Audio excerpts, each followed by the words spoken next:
తాజా అంశాన్ని చూస్తున్నాం. పరకామణి చోరీ కేసులో టీటీడీ మాజీ చైర్మన్ భూమన కరుణాకర్ రెడ్డి సిఐడి కార్యాలయంలో విచారణకు హాజరయ్యారు. దీనికి సంబంధించి మరింత సమాచారం మా ప్రతినిధి నారాయణప్ప అడిగి తెలుసుకుందాం. నారాయణప్ప, ఈ భూమన కరుణాకర్ రెడ్డి విచారణ ప్రస్తుతం ఎలా సాగుతోంది?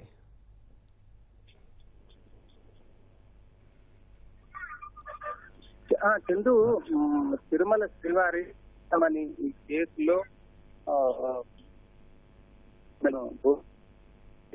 సిఐడి తాత్కాలిక కార్యాలయం పద్మావతి అతిథిగృహానికి విచారణకు హాజరయ్యారు. ఇవాళ ఉదయం ఆయనకు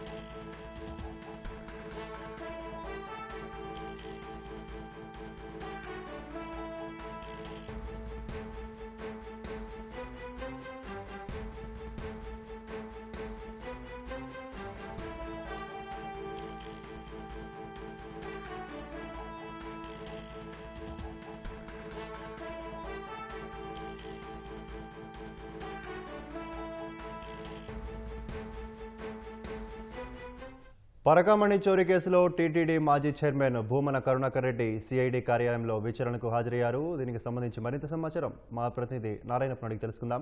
నారాయణప్ప, ఈ భూమన కరుణాకర్ రెడ్డి విచారణ ఎలా సాగుతోంది ప్రస్తుతం?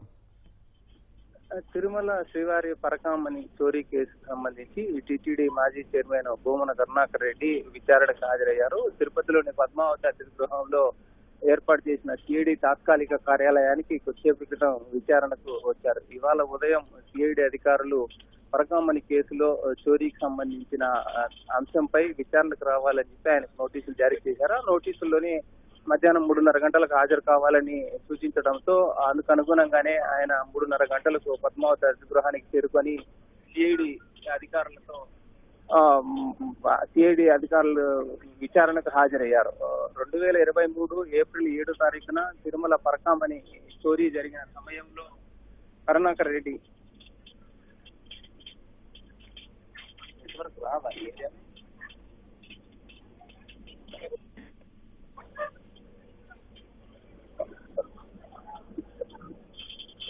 చోరీ జరిగిన సమయంలో కరుణాకర్ రెడ్డి ఎక్స్-అఫిషియో సభ్యులుగా ఉన్నారు. అదే విధంగా రవికుమారు, అదేవిధంగా ఫిర్యాదు చేసిన సతీష్ కుమారు రాజీ పడిన సమయంలో ఆయన టీటీడీ చైర్మన్ గా ఉన్నారు. ఈ నేపథ్యంలోనే చోరీ జరిగినప్పుడు కేసు నమోదు చేసిన సమయంలో కావచ్చు, అదే విధంగా చోరీకి పాల్పడిన రవికుమారు, ఫిర్యాదుదారు సతీష్ కుమార్ల మధ్య రాజీ కుదిరిన సమయంలో చైర్మన్ గా ఉన్నప్పుడు ఎలాంటి అంశాలు చోటు చేసుకున్నాయన్న విషయాలు ఆయన అడిగి తెలుసుకున్నారు.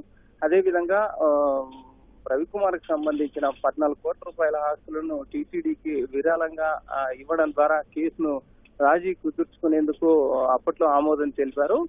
దీనికి సంబంధించి టీటీడీ ఎక్స్-అఫిషియో సభ్యుడిగా మీరు ఎలాంటి ఈ సమావేశంలో నిర్ణయం తీసుకున్నారు, ఎలాంటి చర్చ వచ్చింది, రవికుమారు సతీష్ కుమార్ మధ్య రాజీకి సంబంధించి ఒత్తిడితోనే రాజీ కుదిరింది అన్న విమర్శలు ఉన్నాయి. ఈ నేపథ్యంలోనే ఈ రోజు భూమన కరుణాకర్ రెడ్డిని విచారణకు పిలిపించి సిఐడి అధికారులు విచారణ చేస్తున్నారు. చందు, ధన్యవాదాలు నారాయణప్ప.